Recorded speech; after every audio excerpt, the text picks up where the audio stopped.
run.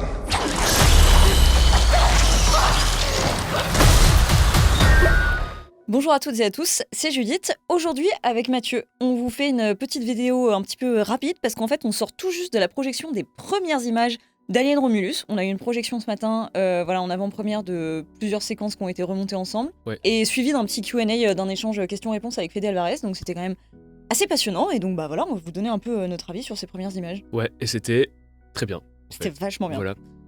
Alors, je sais pas quel rapport on avait avec le film, l'un et l'autre. Je vais commencer en disant que personnellement, c'est un film que j'attends quand même beaucoup, puisque j'aime beaucoup les précédents films de Fede Alvarez, du moins ceux qu'il a vraiment réalisés, à savoir Don't Breathe et bien sûr le remake Devil Dead. Et même si d'ordinaire, le côté on prend les choses qui te plaisent en tant qu'amateur d'une franchise et on les ressort de manière un peu nostalgique, ça m'horripile.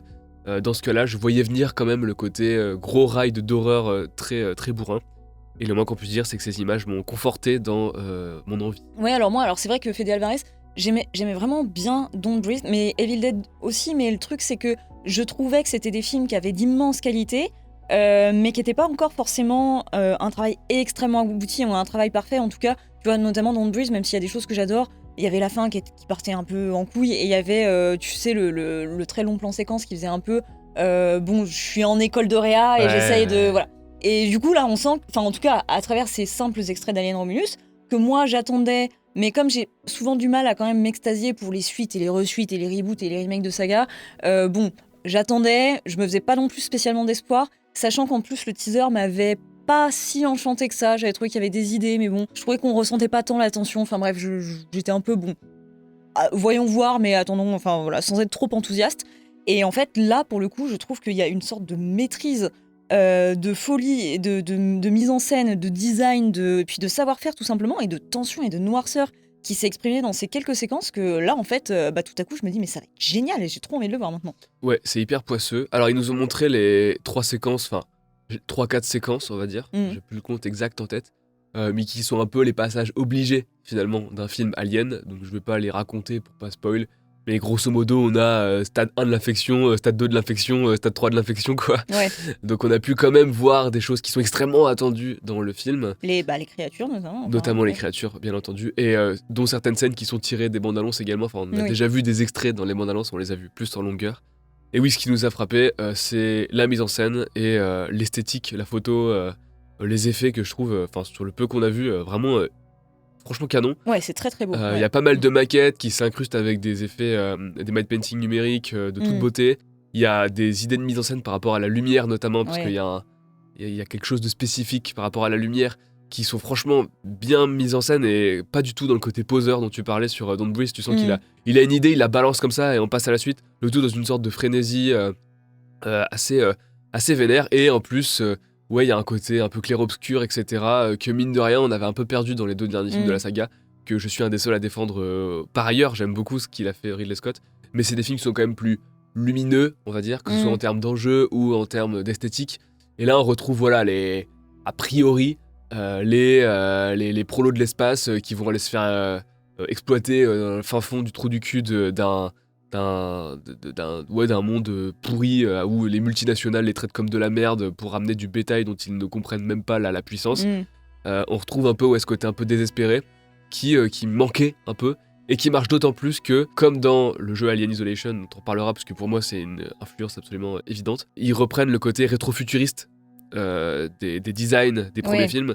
C'est-à-dire qu'ils reprennent... Parce que ça se passe entre le premier et le deuxième Alien. Exactement, voilà. Comme Alien Isolation, du coup, le jeu. Et il y a l'idée que c'est la même technologie figée un peu que celle qu'ils imaginaient dans le futur dans les années fin des années 70, début des années 80, sauf qu'à notre époque ça rend la chose encore plus sale, poisseuse, cyberpunk, quoi. Oui, c'est ça. Oui, parce que alors du coup, moi je suis pas du tout anti-Prometheus et Covenant, je pense que je les aime pas autant que toi, mais évidemment qu'il y a des choses qui coincent pour moi et tout, mais je ne déteste pas ces films.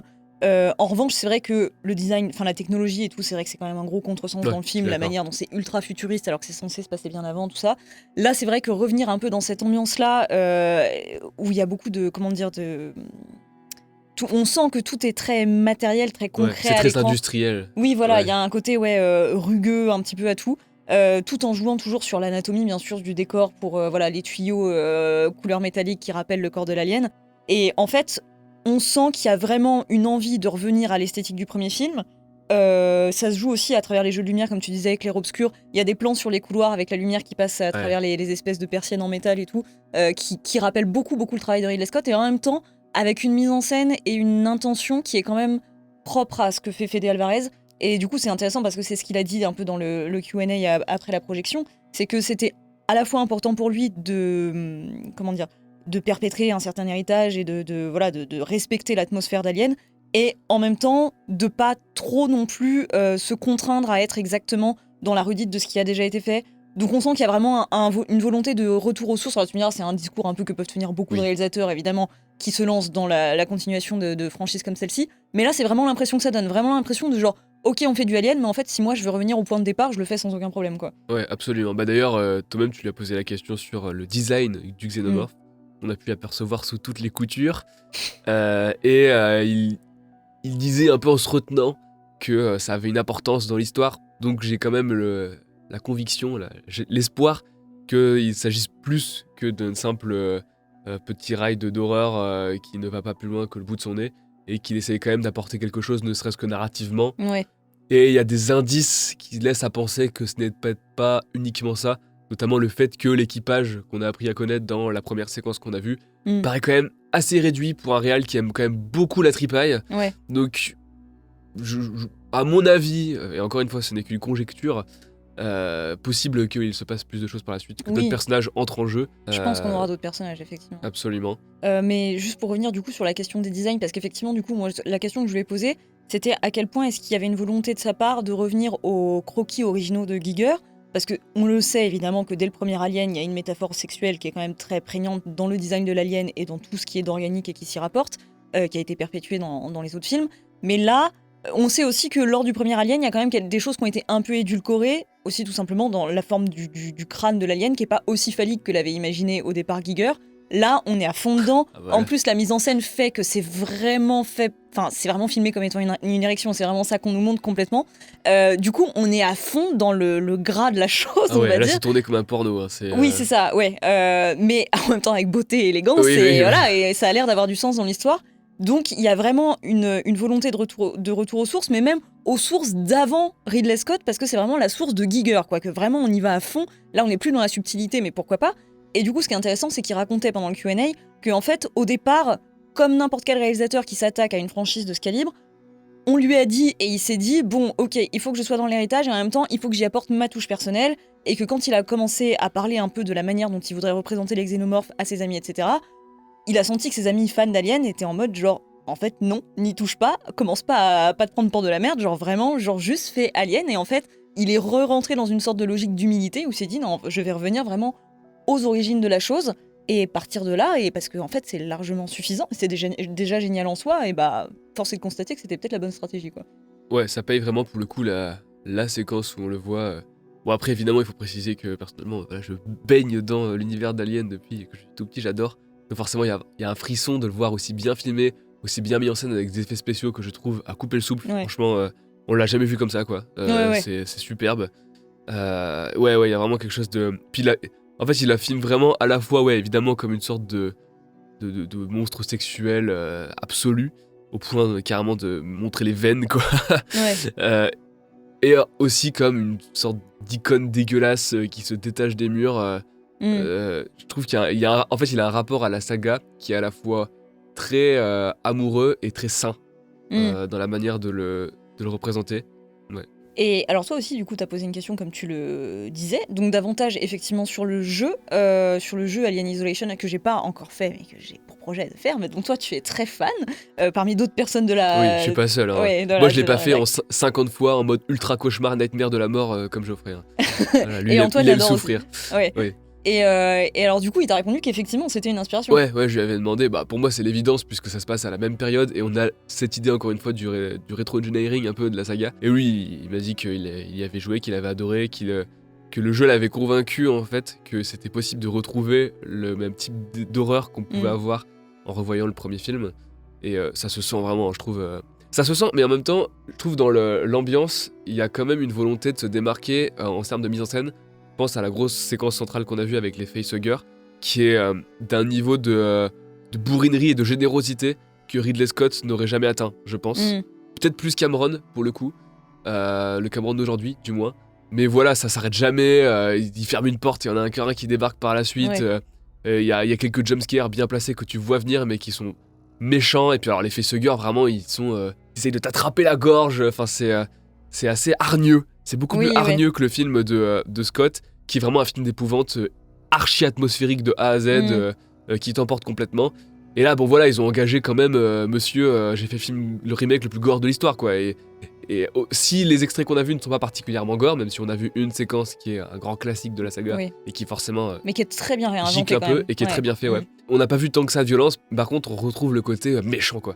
Vraiment, c'est petits coups de poing dans la tronche après petits coups de poing dans la tronche. Et les personnages sont partis pour prendre très très cher également, je pense. Les pauvres, ils sont déjà pas au bout de leur peine, alors qu'à mon avis, on a dû couvrir 30-40 minutes de film grand maximum. Ah, grand maximum. Ouais. Donc, franchement, très curieux de voir la suite. Effectivement, les extraits étaient eux-mêmes peu gore. En revanche, ce que je trouve beaucoup plus intéressant, c'est qu'on sent que le film est très violent.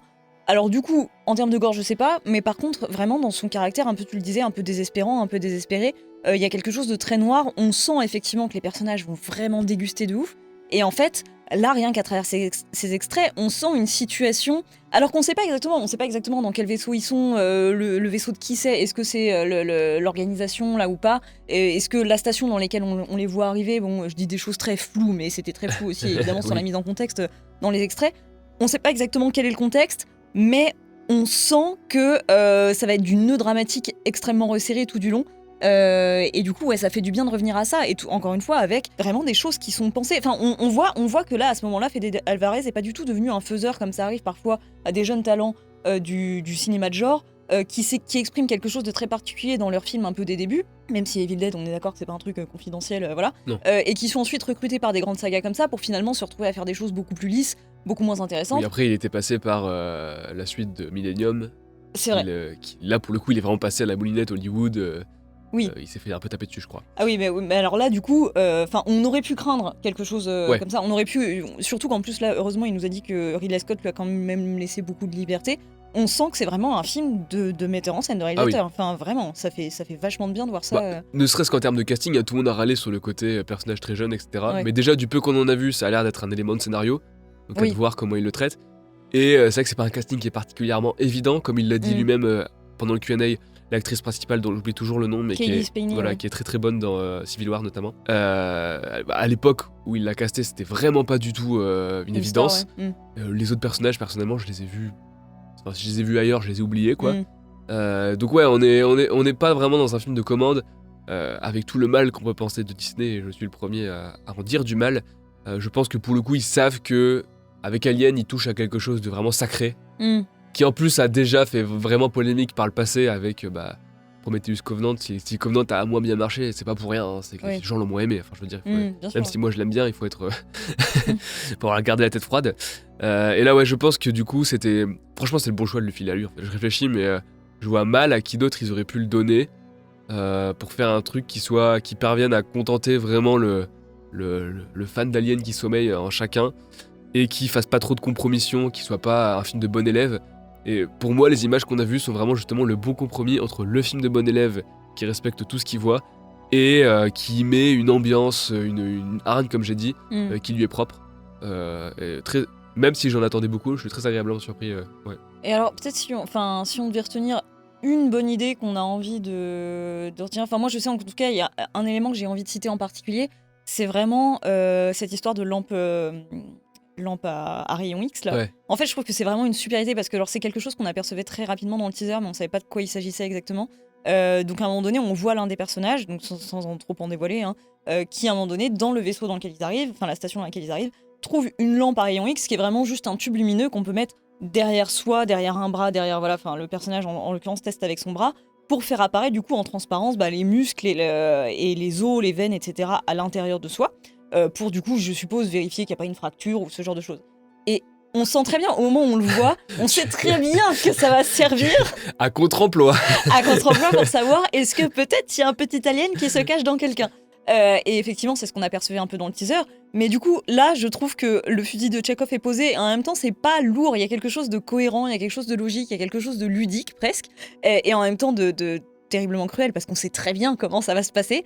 Et effectivement, ça se passe. Et j'ai trouvé, à travers cet accessoire, cette manière de réinventer en mise en scène justement ce qu'on sait ce qui se passe quand on se fait pondre, voilà. J'ai trouvé ça vachement intelligent, simple, mais en même temps super efficace et beau, quoi. Ouais, si je devais retenir un truc, d'une part, j'ai beaucoup aimé vraiment la séquence avec les facehuggers, Ouais. qui est d'une méchanceté qui m'a un peu fait penser aux comics de James Tocco, je sais pas si tu les as vus, Non. les comics aliens, Dead Orbit notamment, qui reprend aussi le côté méga ride d'horreur, hyper gore, hyper méchant, et on retrouve un peu, je trouve, dans le découpage la même méchanceté, quoi. En fait, j'ai été agréablement surpris dès la toute première séquence, qui est vraiment une séquence d'exposition qu'on a vue, et cette sorte de montée d'une planète. Alors, j'ai rien compris d'où ils allaient, parce que bon, on n'a pas le contexte, mais j'ai trouvé ça hyper bien réalisé. Il te pose une esthétique, c'est assez hallucinant, quoi. Franchement, c'est dingue. Et je trouve que les interactions entre les personnages étaient hyper naturelles. Enfin, en termes d'exposition, j'ai trouvé ça franchement exemplaire. Et d'autant plus dans une séquence qu'on sait détacher du reste. Et juste pour te couper 2 secondes, là, ça m'a beaucoup rappelé aussi le premier Alien, cette manière de se faire sentir à travers 3 fois rien la vie qui est déjà existante en communauté au sein de cette équipe, avec un peu d'humour, un peu de on se charrie, et en même temps on n'en fait pas des caisses parce que c'est le naturel, c'est le quotidien, quoi. Oui, c'est ça, voilà, il y a un mec qui fume un joint pendant le décollage, et en plus on l'a vu en Dolby de la mort, parce que c'était dans la fameuse salle du Pâté Grenelle. Tu sens parce que c'est un décollage de vaisseau, tu sens qu'il prend son pied à filmer un décollage de vaisseau de science-fiction tout pourri, cyberpunk, mais dans toute la puissance de ce que c'est que de dangereux, quoi. Et d'un autre côté, de mettre en parallèle l'insouciance de personnages qui vivent dans ce monde-là depuis qu'ils sont nés, et qui vont pourtant découvrir une horreur plus grande encore, ce qui est un peu aussi le cas dans le Alien de Scott. Et j'ai trouvé ça assez malin, parce que ça détourne un peu l'idée du premier tout en lui rendant hommage. Et ouais, franchement, ça fonctionne très bien. Voilà, c'était un petit avis complètement à l'arrache sur donc les premières images de Alien Romulus. Vous aurez compris donc qu'elles nous ont plutôt enthousiasmés. Et promis, on n'a pas été acheté par quelconque figurine de Xénomorph, nous ne sommes pas Antoine. En attendant, pour des vidéos un peu plus travaillées, vous pouvez vous abonner sur YouTube ou venir nous soutenir sur le site. Contre un petit abonnement et de petits deniers, vous aurez accès en plus à des dossiers aussi pas faits à l'arrache. Hein. En fait, vraiment, d'habitude, on fait les choses bien quand même. Sur ce, je vous dis à la prochaine. Salut. Salut.